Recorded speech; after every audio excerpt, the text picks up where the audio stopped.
and welcome to CU Sports Mag. I'm Ansley Guthrie, and sitting beside me is the lovely Denora Avendano Correo. Oh, thanks for that, Ainsley. It has been cold, snowy outside, so today we're going to do our best to keep things toasty. Let's kick things off with Colorado basketball. That's right. Most ball fans remember the Colorado-Arizona men's basketball matchup from last year. The hype began early in the season, which led ESPN to commit to coming to Boulder for ESPN College Game Day. And despite the big stage, the game simply did not live up to the fans' expectations. The Wildcats defeated the Buffs with a final score of 88-61. Last night, the Buffs had a shot at redemption as the Wildcats made their way from the desert into snowy Colorado. Prior to the matchup, Arizona was ranked 7th in the nation, while the Buffs still remained out of the polls. Well, we're going to look at some of those highlights right now. And so first up, we got Parker Jackson Cartwright as he takes down the court. And then now we've got the Buffaloes setting it up for each other, trying to get those points on the board. They're still trying, but they just could not get those points against Arizona last night. It was not good for the Buffaloes. Parker Jackson driving it in, but getting blocked by Dustin. They are trying. The Buffaloes are on their feet, ready for defense. Nothing's happening, trying to get some steals, but those Arizona Wildcats are taking those shots and are going in. But they're trying to get back. They're coming back. Dustin Thomas, there's simply no luck with those baskets. Trying to get some shots in. Finally, there's a shot right there. But simply it's not enough for the Bucks to stay ahead. Going in, number 2 on the Buffaloes. Going in for those shots, driving into the lane, taking those layups, and unfortunately missing those teams. Unfortunately, the game was not a result of how we would have wanted. Here are the final stats. We've got 54-82. We've got on the Buffaloes, Askia Booker getting 14 points on the board. Josh Scott, 9 points. Stanley Johnson, 15 points. Rondé Hollis Jefferson on Arizona with 11 points and 8 rebounds. After the game, Josh Scott and Tad Boyle met with the media.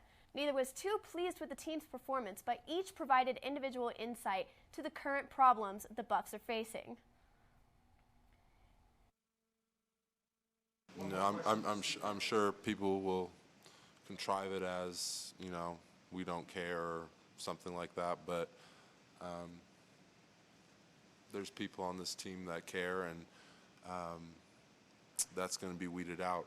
And it gets back to the pride that you have to be a Colorado Buffalo, and what the players, whether it's Chauncey Billups or Alec Burks or Andre Roberson or Levi Knutson, you go down the list, the players that help put this program on the map of college basketball are taking it off the map. We're not even on the map of college basketball right now. And prior to catching up to the Wildcats on Thursday at Coors Event Center, the Buffs met the Oregon State Beavers in Corvallis for the final leg of their Oregon road trip. Colorado was hoping to turn things around for a 13-point loss to the University of Oregon. That loss left the Buffs with a 5-7 record in Pac-12 play, while the Beavers were 8-7 in conference play. We're going to look at some more of those highlights. In the women's basketball, they're just trying to get themselves hyped up against Oregon, and they are just putting those layups on the board and getting points and stealing the ball back from Oregon. Look at that. Taking those, getting every single ball on the ground that is possible to get, trying to make those shots going up, and luckily getting in some points on the board. They keep going, taking some rebounds, going up for those rebounds, and making those shots into the basket. Really, really good. Number 22, Haley Smith on the Buffs team, looking at those passes, making that 3 like it's nothing. Really, really well done for the women's, trying to do their offense as effectively as possible. And here you've got number 1 on the Buffaloes going in, that stop jump shot. What a beauty, what a beauty. Final score ended up being 84-69. Buffaloes taking the team. Lexi Kressel with 16 points, 7 rebounds, and 5 assists. And then Jamie Swan, of course, 15 points, 7 rebounds, and 4 assists. While the Ducks, Jillian Ellie, 21 points, and Kaylin Loper with 14 points and 3 rebounds. And that's how it turned out.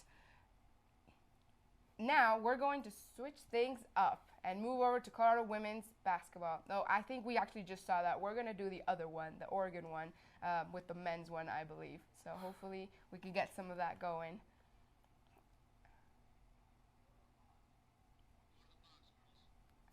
Well, we're actually going to look at that box with Colorado versus Arizona. or Oregon State, my bad. And that final score was 58 Colorado, 72 Oregon State. And our team leaders for the Buffaloes were Xavier Johnson with 12 points, 9 rebounds. And then for the Beavers, we had Gary Payton II for 24 points and 7 blocks. And that's right, Ainsley. Last week, Linda Lappy and her Buffs met the University of Oregon Ducks here in Boulder, Colorado. The game marked the final home for forward Jen Reese and guards Lexi Kressel and Jasmine Sporov.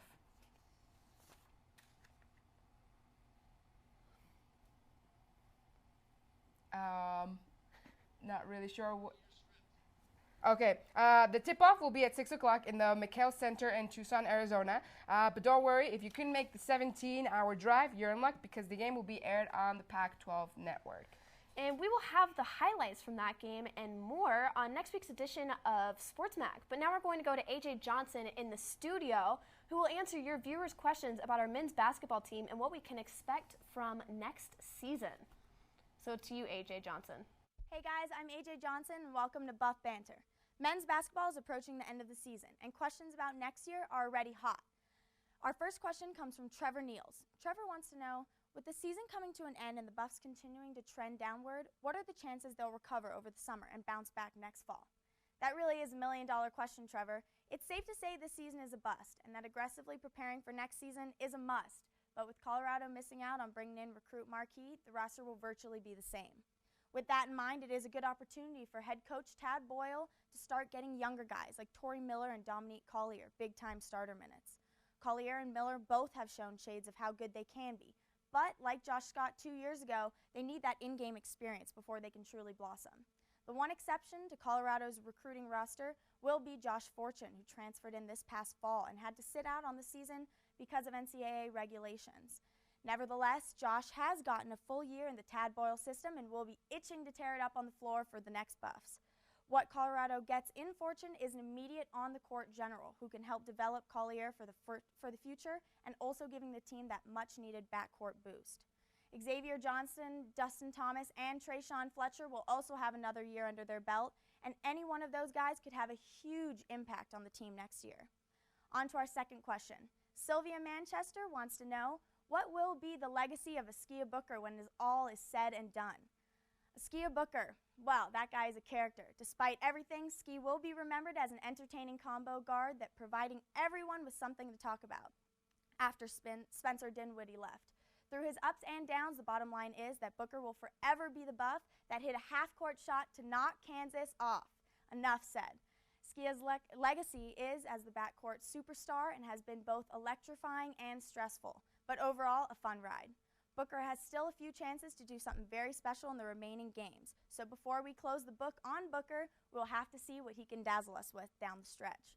That's all the time I've got for today. Keep sending in those questions on our Twitter page at CU Sports Mag. We might just answer your question next week. I'm AJ Johnson, back to you guys at the desk. Thanks, AJ, for that insight to the men's basketball team. Hopefully Tad Boyle and his Buffs will be able to improve upon their season this year, regardless of losing senior point guard Askia Booker. You can catch Booker in his last game as a Colorado Buffalo next week against Arizona State. The game will be played in the Coors Events Center with a 6:30 tip-off. It is the last home game of the season, so show up and support your Buffs. And one of Colorado's team is doing exceptionally well in its field. The ski team has spent the past week in Alaska competing and preparing for RMISA championships. With the team's success, we're curious about how well-versed you are in the ski team history. So, for this week's trivia question, we ask, how many Olympic skiers have competed for Colorado skiing? You think you know? Well, get your smartphones, tablets, or other devices and see if you can guess the answer before the end of our show. When we return, SportsMag's Andrew Hobner will give you a breakdown of the week's best and worst plays. And we've got an in-depth look at the Colorado basketball season thus far from two different perspectives, so stay tuned. The future is open for business, so step right in and create something inspiring. Be motivated, be compelled, be excited, be united, to think deeper and see farther. On the field, in the lab, above the earth, beside great minds. Create something that doesn't exist and question what does. You can, you will lead, exceed at the University of Colorado. Inside each of us, there's a spark to push, to challenge, to lead, and create ideas that change everything. Reimagine, reinvent, rewrite the way you see the world. Achieve the unthinkable, solve the unsolvable, and create the unimaginable. Down the court, in the lab, above the earth, beside great minds, you can, you will ignite, unleash, excel at the University of Colorado.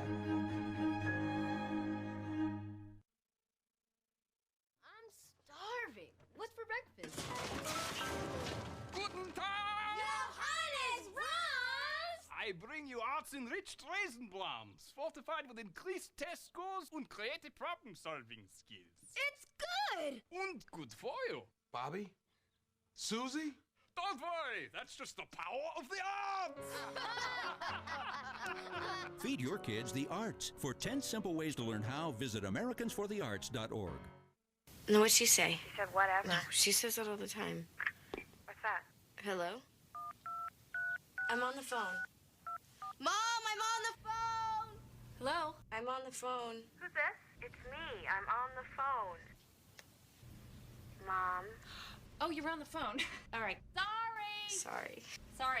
Anyway. Who are you talking to? Kelly? Mom. All right. You don't have to be perfect to be a perfect parent. There are thousands of teens in foster care who would love to put up with you. Earlier this week, I aced an exam and ran out into the beautiful snow-covered landscape of CU Boulder, and then I proceeded to slip on the ice and crash into the ground. So that got me thinking about all the great and embarrassing things that have happened this week in CU sports, which brings us to this week's woes and woes. So Andrew, take it away. Hi, Buff fans. I'm Andrew Hobner, and welcome to this week's edition of Woes and Woes. Now, if you know the show, you know that a woe, spelled W-O-A-H, is used to describe something that I thought was great, something that I had to sit back and say, whoa. But this week, when I saw Tad Boyle spitting flames in the post-game press conference after the Arizona loss, I sat and said, whoa, like I couldn't believe it. It was unbelievable. You don't believe me? Listen to this ether that Tad Boyle spit at the end of the game. Do you ever consider playing walk-ons, maybe send a message? I don't know. Yeah, I'm not sure. Yeah, that's probably the next step. It's probably the next step, Boyle spitting fire, and the reason for it is my reason to have whoa. And that big reason is the fact the CIT, the CBI, and the NIT are all out of the way for the Buffs. Arizona State, Oregon, they're all in it. That's all the time we have for Woes and Woes. I'm Andrew Hobner. Back to you guys at the desk. Thanks, Andrew. I guess some weeks are just better than others, but maybe next week we will see some more of those great woes and we'll gain some momentum for our Buffaloes. But on the bright side, maybe the sun will make an appearance next week in Boulder. And as the winter weather drudges on, some Colorado teams are wrapping up their current seasons while others are just getting started. Luckily for us, SportsMag's own Alec Moylan and Joy Pretchel have the scoop on the latest in all things CU sports.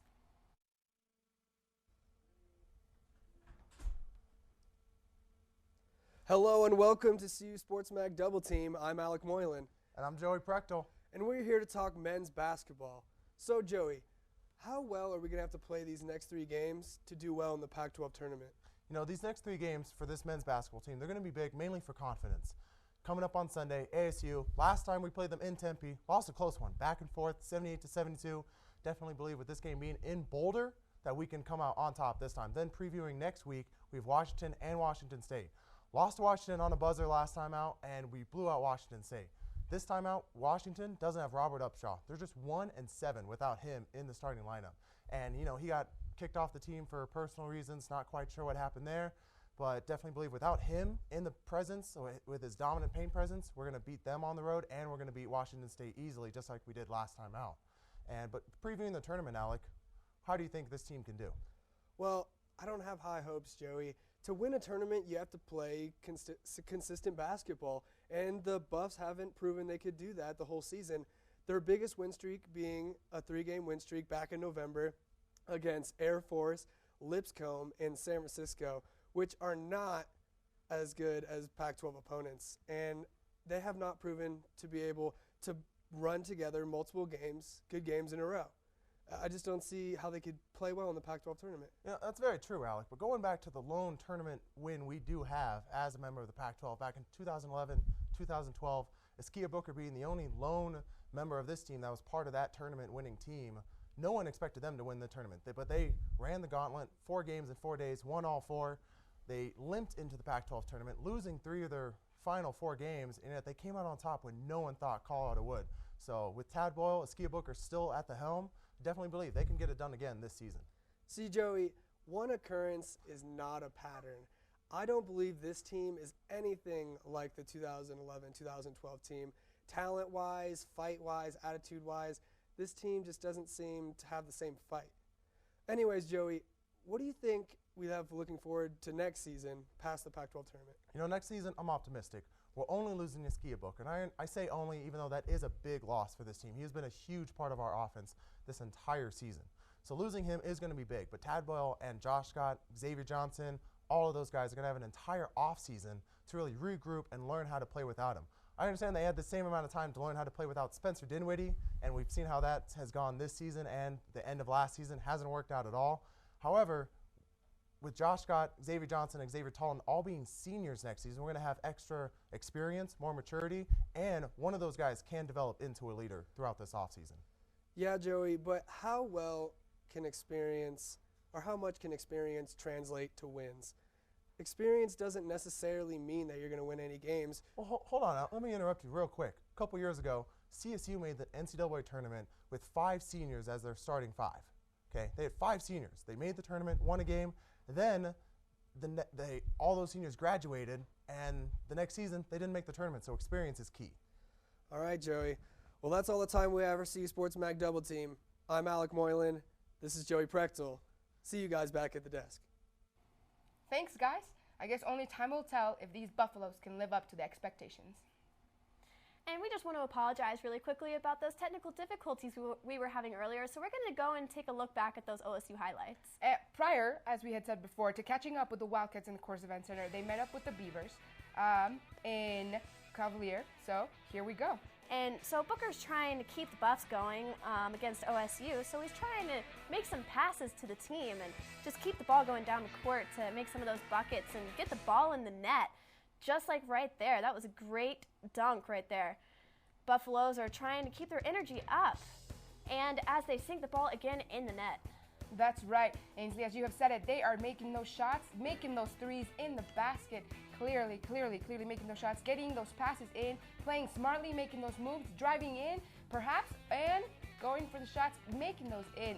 They're working as a team right now, but unfortunately, CU could not stand up to the defense of Oregon State. The final score ended 58-72. We got Xavier Johnson with 12 points and 9 rebounds. Wes Gordon hitting up 10 points and 8 rebounds. But on the Beaver side, Garrett Payton with 24 points and Malcolm Dudiver 17 points and 5 assists. One Colorado team is in an even colder state than Colorado for its championships. Ooh, find out who when we return.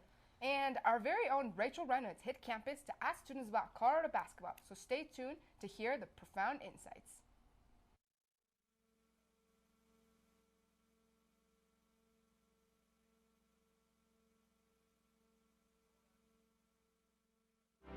CU students who join the Peace Corps are usually very adventurous people, very outdoorsy. They usually are very caring, very passionate people. For the second year in a row, CU Boulder has outproduced all other universities in the nation, both big and small, in the number of alumni who are serving as Peace Corps volunteers. That's a very, very important thing for us. Peace Corps continues to be the gold standard for international volunteer service. It's Americans making a difference around the world, and many of those Americans have come from this great university.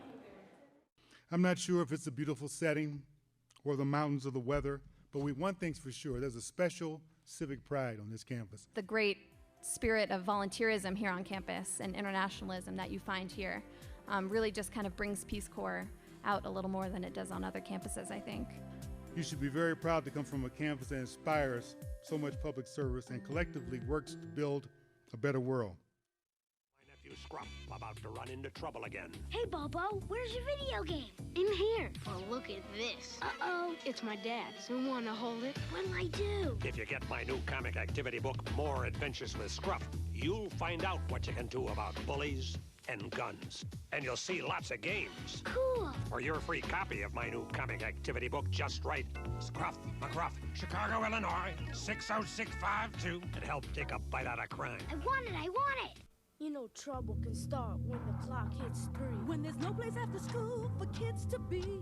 Nothing to do but hanging on city streets. When mom and dad are working to make ends meet. Now it's time to beat the street. With after-school programs, city kids aren't left alone and vulnerable. They keep on learning between 3 and 6, but these programs need your support. Join with the Urban League to keep them going. Call now, because it's time to beat the street. This past week, the University of Colorado ski team finished second in the Alaska Anchorage Seawolf Invitational. Brooke Wales Grandstrom finished third in the women's giant slalom, while the highest CU finisher in the men's was Roger Carey, who came in 11th. At the invite, Colorado claimed the regular season Rocky Mountain Intercollegiate Ski Association Point Championship with 2,481, topping both Utah and Denver. Another big accomplishment for Colorado was Rune Odengaard being named the men's Nordic MVP of the year. And last week, the CU sprinters brought home some gold from the Joe Davis Open in Golden, Colorado. Freshman Anna Holland brought home a trophy with her first place finish in the 60-meter dash after recording a time of just over 7 seconds. Sophomore Jaron Thomas managed to lock second place in the 60-meter hurdles with a time of just over 8 seconds. Coach Murano was proud of the results, but is excited for what is to come. The team heads to the Seattle for the Mountain Pacific Sports Federation Conference this weekend. The track and field team is preparing for the MPSF Indoor Championship, which will be held in Seattle this Friday and Saturday, February 27th and 28th. Boulder is home to some of the top distance runners in the nation, including senior Jake Hurtis and junior Pierce Murphy. Hurtis is currently Colorado's record holder with a time of 3 minutes and 58 seconds for the mile, while Murphy is ranked third in the league for the 5,000-meter run. Both will attend the competition. I was watching the CU-Arizona game the other night, and I couldn't help but wonder if the men's basketball team would be able to pull off a miracle comeback or not. But thankfully, Rachel Reynolds was pondering the exact same thing, which led her to hit the streets of campus to ask knowledgeable Colorado basketball fans their thoughts on the subject. And this leads us to this week's Man on the Street. Hey Buff fans, my name is Rachel Reynolds with CU Sports Mag. I'm here at the UMC asking students what they think of our men's basketball team. Let's take a look at what they said. Sunday, the men's basketball team will be playing ASU. Do you think that we have a chance to win this game, even though we lost to them last time we played them? Yeah, I think Colorado always has a chance to win. I think they have a really great team, a lot of really skilled basketball players, and I know Coach Boyle's a really good coach, so yeah, I'd never put it past him. I think that the Buffs, if they work hard enough, that they are a very good team, and I do think that we do have a chance of beating them. Oh, yeah. I feel like they're going to come back with a vengeance, you know what I mean? Because, I mean, who wants to lose to ASU twice? Do you think that we have any hope for the rest of the season, or do you think the season's kind of over? No, I definitely think we have hope. Our basketball team's like one of our better sports that we have, so I think we have hope. Definitely. Go Buffs, they're the best. So Askia Booker is a senior, and it's his last home game on Sunday. What do you think his legacy will be when he leaves CU? I actually don't know who that is, so I'm probably not the best person to answer that question, but I mean, hopefully he leaves a good legacy that. I think he's always really given everything he has. He plays really hard, and I never see him take breaks off. So I think that's a legacy, just hard work, and that's something I think the younger players can really take notes on, is he just plays as hard as he can and gives everything to his team and listens to his coach, and I think that'll be his legacy. So it looks like our students still have some high expectations for the rest of this season. Let's hope the Buffs don't disappoint. My name is Rachel Reynolds with CU Sports Bag. Back to you guys at the desk. So it looks like our fellow Buffs haven't had their hopes and dreams dashed by the men's basketball team just yet. More are actually anticipating a comeback. For the Buffs to make it to the big dance at this point, that miracle comeback would need to be winning the Pac-12 championship. So everyone cross your fingers. Ooh, Ainsley, it's incredibly cold outside right now. And by the look of my armpits, I think something's about to change. Well, I'm sure feeling the heat, and perhaps it has something to do with Jordan.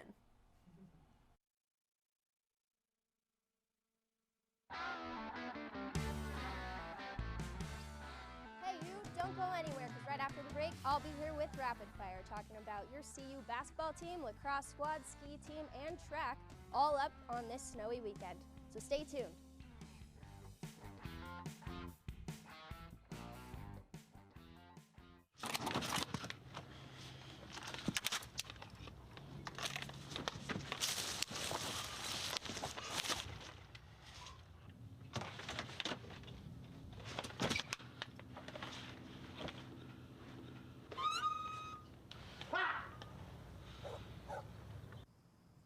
The smallest moments can have the biggest impact on a child's life. Take time to be a dad today.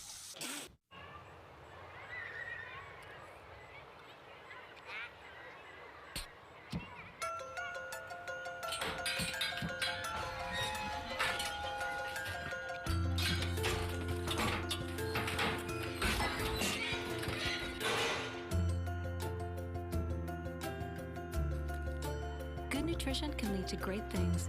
Find out how a healthy lifestyle can help your child succeed. She is one of America's toughest drug enforcement agents. Last year, she helped convict 90 drug dealers, seize several tons of crack and marijuana, and close down 10 major drug operations.